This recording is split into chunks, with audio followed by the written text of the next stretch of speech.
unang sabihin ang aking pagpapasalamat sa lahat po ng ating mga kababayan na bumoto, tumulong sa inyong lingkod. Lalong-lalo na po ang Iglesia ni Cristo sa pamagitan po ng ibinigay na suporta ng tagapamahalang pangkalahatan ng kapatid na Eduardo Manalo. At yan po ay hindi ko po makakalimutan habang ako'y nabubuhay. Marami rin pong iba na mga naging kasama ko pong tumulong sa akin hanggang sa may panalo po natin ay may pagtagumpay, yung minimithi po nating posisyon na inaakala ko po na magagamit natin sa lalo pang tapat na pagkod sa ating bansa. Yan po. Pero hindi naman nangangahulugan yan, Kong, na, kasi nasanay kami once a week or twice a week. Nandito po kayo sa palatuntunan sa pagkat ito'y talaga namang ginawa po noon pa man para sa inyo, Kong. Di ba? Hindi ko naman sinasabi nga alis yun. Minaalis nyo na. Hindi. Kasi parang akala namin kapag kayo nandun sa Senado, baga parang bihirang-bihira na. Pero dapat nandito pa kayo palagi, Kong. Hindi, hahanap tayo ng tamang pagkakataon para sa ganun ay naibabahagi ko rin sa ating mga kababayang sumusubaybay sa programang ito. Ang mahalagang bagay na nangyayari sa ating bansa, lalong-lalo na sa Kongreso, diba? At dito sa panig na ng mataas na kapulungan. This is how we made our work flow better than ever with Monday.com.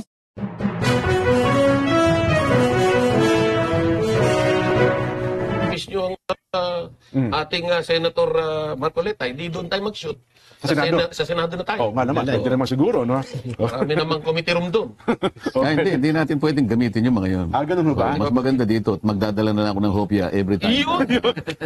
Every time na tayo nagpo-program. Basta kung nandito lang ako. Yun. Ako'y masayang nakabalik uli.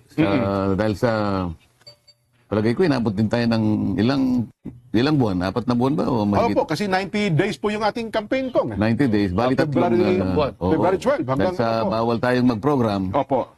Kaya ngayon lang po ako nakabalik sa araw na ipapahayag ko nga yung aking pagpapasalamat at pagtanaw ng utang na loob sa ating mga kababayan. Napakarami pong mga kababayan natin na tumangkilik po sa atin. At saka ngayon ko lang natuklasan pala, Kong, ang dami pala nag-volunteer watchers po sa inyo. Mayroong nagsisend sa akin mga pictures nila na sa tansya ko, mga almost 40,000 nationwide na talaga sabi na ito po'y voluntary works at masayang-masaya silang ipinararating sa inyo na yung ginawa nilang yun, Kong, ay walang katumbas na kasiyahan nung nakita nilang nandun kayo sa top 5, top 6 na resulta ng eleksyon, Kong. Ay, akala mo yung sinasabi mo yung resulta ng survey. Hindi pa naman, hindi pa resulta ng eleksyon na ito. Eleksyon yun pa po na ang yun. Hindi, totoo yung sinasabi ni Jen, Kuya Benny, Nelson, dahil sa nag-volunteer nga yung mga yun. At tama yung figura niya, 39,000 plus yung nakita ko. Pala kadami. Halos 40,000 dahil alam nila na wala naman tayong magagamit yun. Karaniwang binabayaran kasi lahat yun eh. Ipagpalagay mo na lang na magkano ba binabayaran mo, Kuya Benny, nung ikaw ay kumandidato na... Pinakamahina niya, 1,000 na yan. Per day yun. Kaya kung 40,000 yun. Pagkain panlibre. Kaya nga, kaya voluntaryo na lang nilang ibinigay yung kanilang serbisyo. Makikita mo yung pagmamahal ng mga taong tunay na umahanga. Naniniwala. Nire-reimburse na sa akin yung ginawa. Sabi ko, teka, kako. Bakit? Ay, nako. Nelson, ikaw excited ka rin eh. No? Baka may mga gusto mong itanong dyan kay Kong Dante. Una-una, ang gusto ko talaga itanong sa inyo, Kong, ay inaasahan niyo ba na mag-number 6 dito sa... Maraming nabigla.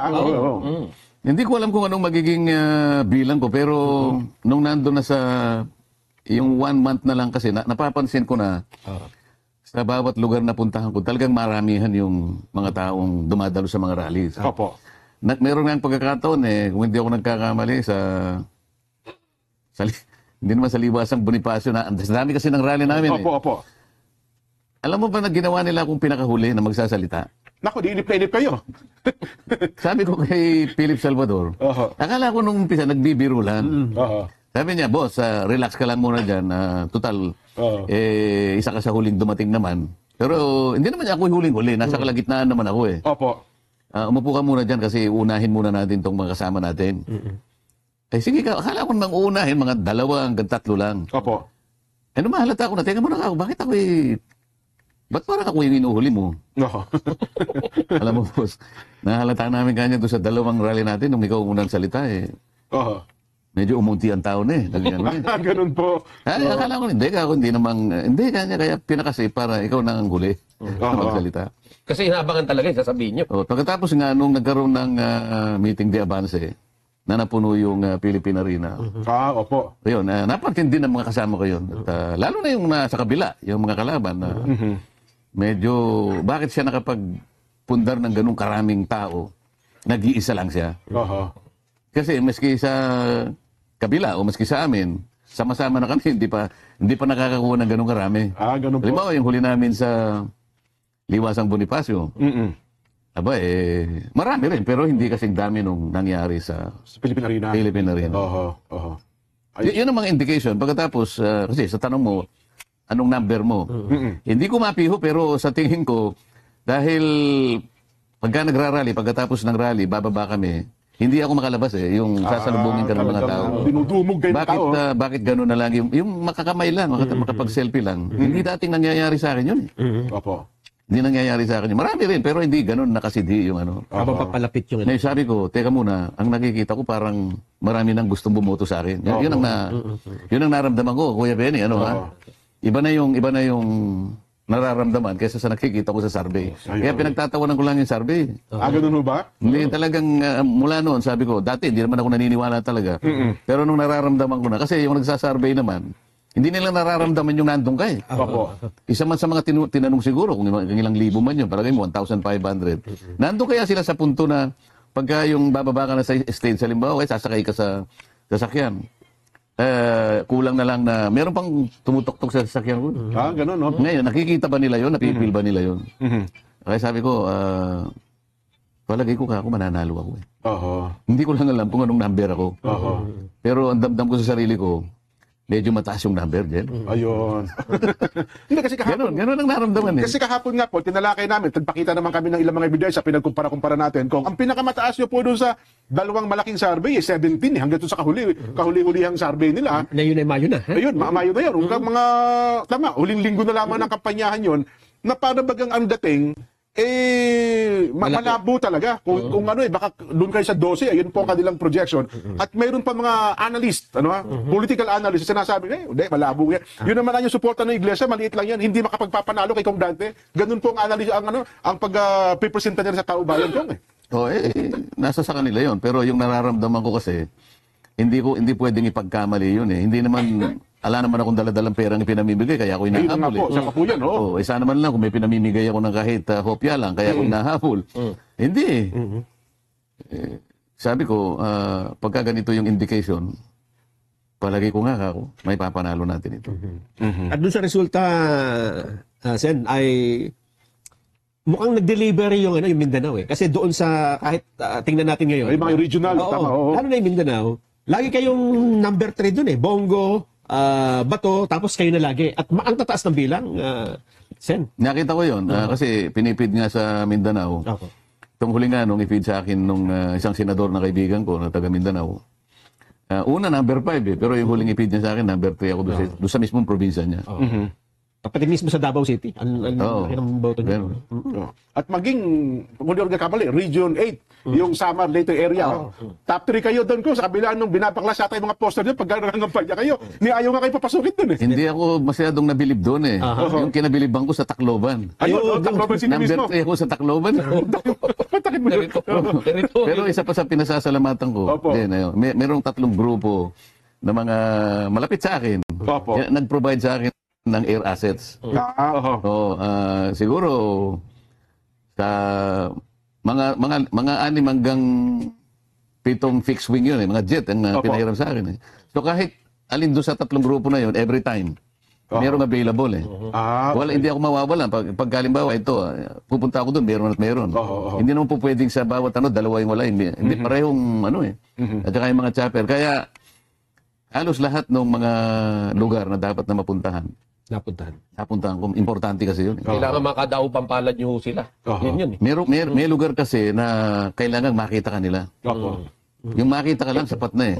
Lumalabas na sila, importante sa'yo. Kaya yung pinakahuli, yung May 10, Nelson, May 10, yun ang pinakahuli. May 11, linggo.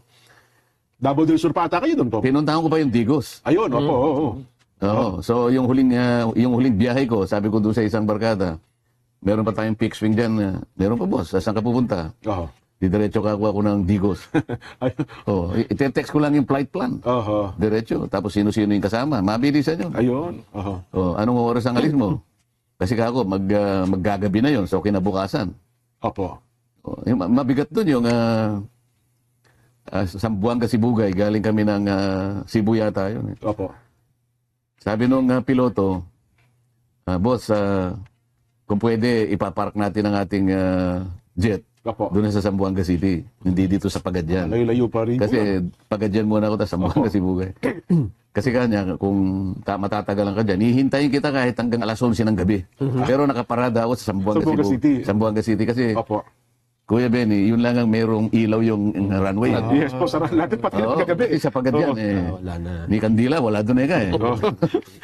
So, ang mangyayari, pag nasa Sambuanga Sibugay ka, kao hindi ko naman alam ang distansya Mula pala sa Sambuanga Sibugay hanggang Sambuanga City, 3 oras at Malayo kalahati pa po pala yun. yun. Opo, oo. Kaya talagang inabot ka, mabuti na lang, hihintayin ako hanggang 11 ng gabi. Oo. Okay naman maski sa Cebu, Davao, ganun din naman Oho. Kaya lang, magsasakripisyo ka talaga. Matulog ka na lang sa aeroplano kung kaya mo matulog. Oho. Meron pagkakataon dyan, 2 oras ang tulog ko, 1 oras. Kailangan mong gawin. Oo. So, palagay ko yan naman nagbunga naman yung Sakripisyo. sakripisyo natin kasi kailangan makita mo yung mga tao. Oho. Ang isa pa dyan, Benny, na nakita naming resulta ay yung sa local absentee voting. Ayan, Ito po yung mga boto ng mga uniform personnel, Empleyado ng gobyerno ito. pati media, Yes. pati lahat na, pulis, sundalo. Oo. Ganoon din po ang boto Bongo, Bato, Marcoleta. Aha. Ayun pa rin po 3 doon. At karamihan ay yung mga kasama nyo. Na-detect ko na yun, Nelson, Kuya Benny. Kasi sa mga airport, merong mga pulis dyan, saka may mga sundalo. Opo. Bago ako makalabas sa airport, pati yung mga security guard, katakot-takot na yung selfie dyan bago ka makalabas. Bubulungan ka ngayon. Bubulungan ka. Okay. Kung hindi lang po kami Nako. pero sa iyo po kami boboto. Ganun pa, palagi kami may bulong na ganun. So naniniwala po kayo na yung botong tinanggap nyo at yung tinanggap ng iba pang nakakiling sa mga Duterte, Oo. galit ng taong bayan niya kung kaya makikita protest vote daw, tawag protest ito. vote. Naniniwala Hindi ko po naman kayo. sinasabing galit. Basta binubulong lang nila sa akin. Kung basta boboto po kami sa inyo. Yun ang bulong nila sa akin puro pulis yun Makikita talaga yung damdamin ng tao dito sa nangyari. Ngayon, nung makita ko na doon sa resulta ng absentee voting, Opo. tama ako yung binubulong nila sa akin. Hindi naman pala nila ako ginood time. Akala ko ginood time lang ako.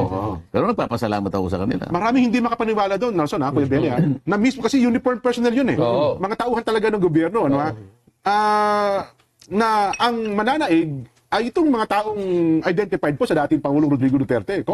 At maging, ang balita ko, maging sa absentee voting ata sa abroad, ganun din ang sentimiento ng ating mga kababayan. Pwede kang humugot ng analysis sa ganun. Pero sa akin lang, ang aking ibinabalita, yung sa tuwing, kasi mabilisan yung lakad, bubulungan ako Hindi lang po kami makapagpronta sa inyo, pero kami pong lahat ay boboto sa inyo. Ganun ang bulong Ito yung mga taong walang mapagsabihan. Aha. Tapos bigla nilang makikita ang isang Congressman Marcoleta na ipinaglalaban yung karapatan nila. Oo. Siyempre bubulong talaga yan. At, Yun ang bugso ng damdamin. yung gusto na ng damdamin. Yan yun, pang diba? isa, yung senaryong gustong-gustong nakikita ni Jen. Opo. At gusto nga ni Jen, siya yung nandoon Ano yan? Ano yan? Ano ito? Kapag yung maramihan na nagpapaselfie na merong mahalik sa akin na matatandang mga babae.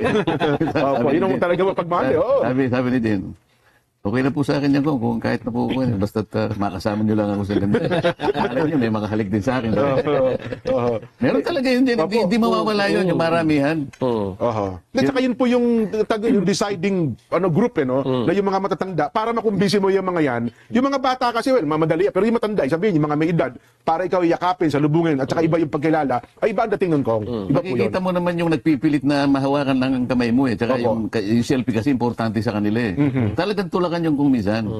Tulakan na doon ko unang nakita na mukhang mukhang marami, parang may groundswell na nararamdaman ko yung groundswell. Opo. Kaya sabi ko, tiyak may laban tayo dito. Aha. Well, Ngayon, nung ipasya nga tayo ng INC dyan, aha. na napakalaking boost sa akin yun. Opo. Na alam naman natin, hindi natin may kakaila na isa yun sa naging bahagi siguro ng talagang kinailangan para i-push talaga yung aking kandidatura din. Opo, opo. Nako, at least ngayon kung andyan na po yan, naharap na tayo. Sabi nga po namin noong nakaraan, seryoso ang problema ng bansa natin. Sa lahat ng aspeto kung kailangan po nila ng mga seryosong mambabatas mula sa Senado at saka sa Kamara, narinig namin ang inyo po mga pinangako sa kanila. Siguro masasabi natin, ano po gusto nyo sabihin sa ating mga kababayan kong na unang seryosong problema na pwede kaharapin nyo po bilang senador na ng ating bansa? Ang unang-unang nakita ko, at yan ay pinapahayag ko sa lahat ng rallies na pinupuntahan natin. Dahil nga sa napakalaking problemang pang-ekonomiya, yung pangkabuhayan talaga. Isip-isipin mo na 27% ng ating mamamayan ang magsasabi na nakaka-experience sila ng involuntary hunger. Mabigat yun 27%. Opo. Sa bilang natin, Kuya Benny, 118 million Filipinos. Gaano kalaki yung 27%? So almost 30 million yan, Kong. Mahigit. Kung kulang sa 40 million yung Ayun, magsasabi na Oh. gusto niyang kumain, hindi siya makakain. Hindi dahil sa masakit ang ngipin niya, kung hindi talagang wala siyang makain. Involuntary hunger. Ilang magulang ang papayag doon. Matatanggap mo yung sitwasyon na yun. Hindi makakakain sa tamang oras ang pamilya mo. Masakit yun. Yan importante. Kailangan masubsidize talaga ang mga magsasaka dyan. Ayun, opo. Saan mo sila isasubsidize? Doon sa inputs, doon sa farming inputs, halimbawa, palagi ko sinasabi na, ito si Kuya Benny, galing sa irrigation ito. Ayan, opo. Oo. Kapag yung pataba kasi, napaka-importante sa panig natin. Masasakripisyo yung ani mo per hektar pag binawasan mo yung 8 bags ng Pataba. urea, yung Opo, pataba. opo, oo. Magkano ang isang bag ng Kuya Benny? May data ka pa ba? Yung pataba. 8 bag sa loob ng yung isang hektarya. Sa pinakahuling bilatan ng Nelson, mga 2,000 Nelson yung pataba, no? Hindi palagi 16,000. Wala na rin, mangungutang pa yung tao. Ngayon, alam mo, sinakripisyo niya, 2 lang o 3 bags lang. Yung productivity ng farm niya, wala talaga Opo. Hindi niya may produce yung tamang produce Kasi hindi naman dumadami yung sakahan mo, umuunti yan. Yung pressure ng population mo, di ba? Lalo na ngayon, pati paggamit ng lupa, hindi pa naitalaga yung mga tuntunin dyan. Opo. Kailangan ganun ang gawin natin. Pag napataas mo yung productivity ng farm natin, doon lamang tayo makakarating doon sa food sufficiency. Food sufficiency pa lang, hindi security. So sa madaling salita po, ang isang bag, ang alam ko, nung medyo involved pa tayo sa agriculture, pumapalo ng mga 2,300, 400. May 2,000 talaga, tama, Ganun.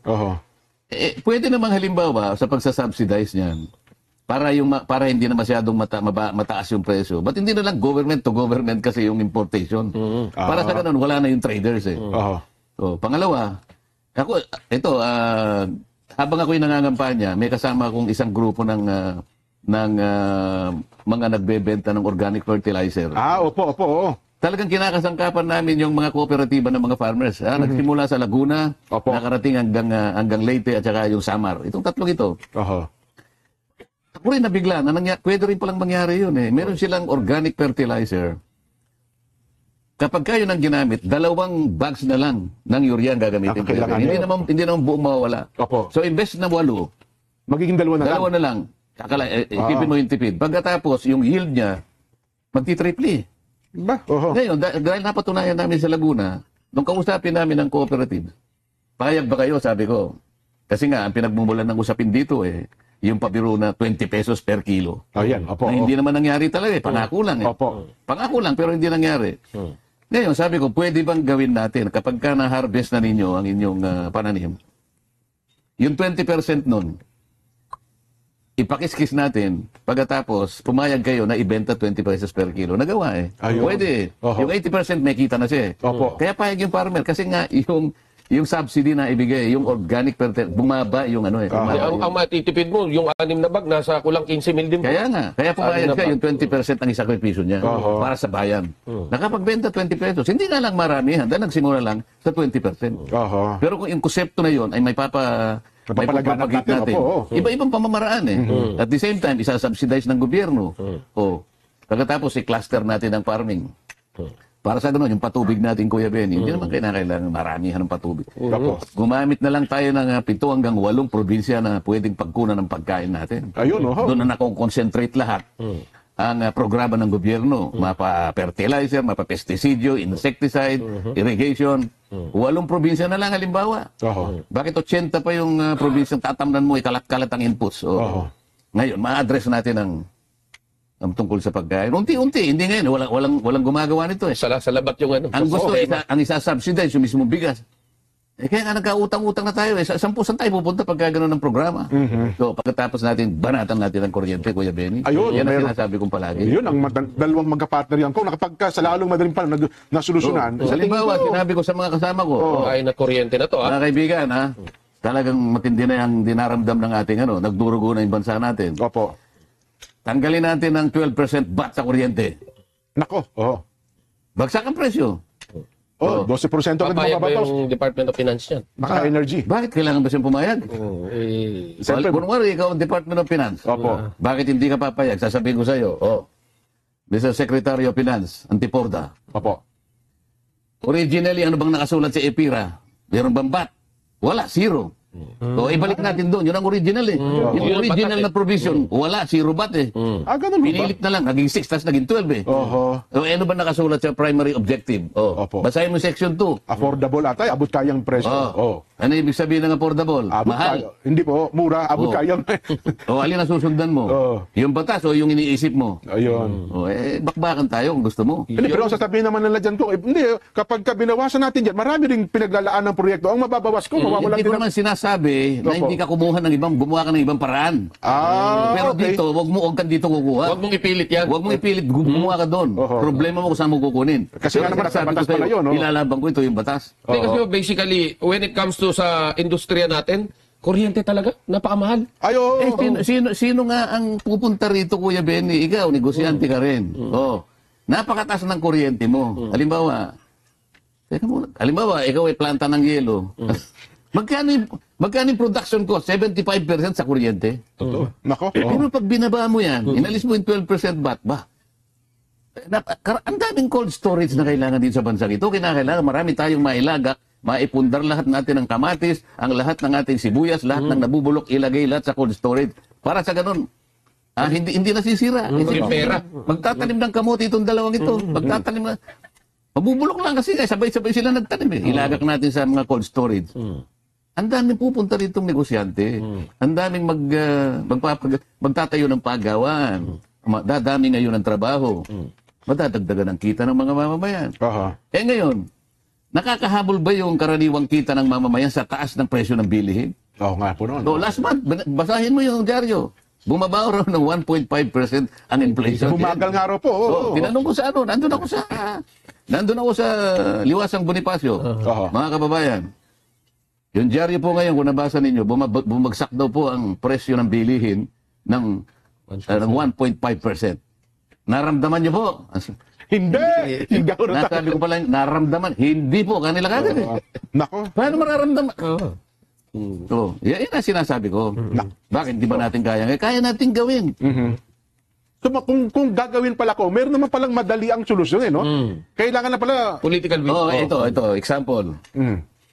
Kuya Benny, ilan bang kilowatt hours ang kinukonsumo ng ating bansa sa loob ng isang taon? Naku, wala kaming idea niyan po. Kayong tatlong mga magagaling dito. Malaki po, malamang ko, malaki yan. Ilan? Magkano? Wala kaming idea niyan ko. Kuwentahin natin, ilang kilowatt hours ang pangkalahatang konsumo, lahat ng mamamayan sa loob ng isang taon? Itatanong ko po yan sa Senate Committee on Energy. Kaibigan ko yan May kayo. kaibigan ako, si Google. Hindi, si Senador Rapi. Ginugoogle niya. Ayan, sige. Meron ka na? Ayun po.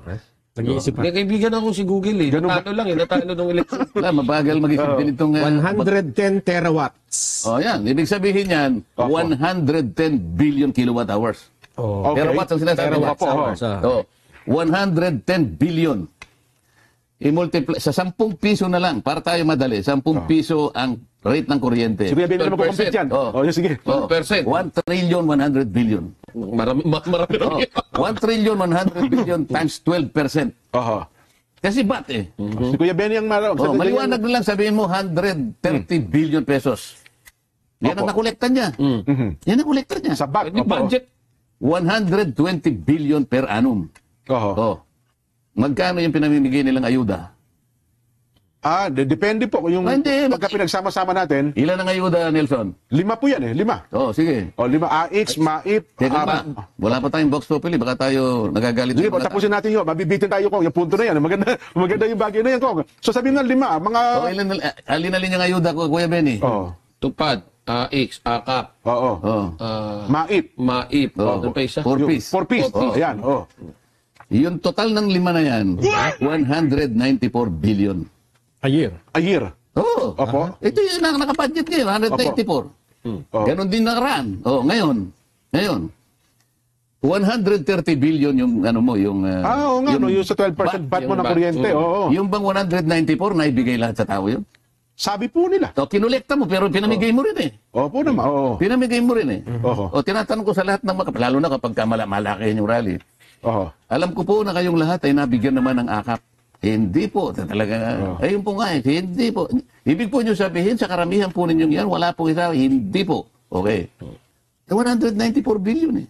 Ganun kalaki. Yan. Alam ba ninyo kako sa halaga na yan kung ilan ang bilang ng mamamayang Pilipinong mahihirap ang dapat na mabiyayaan? Ng mga Alam po ninyo, ayuda na yan. 27 million dapat.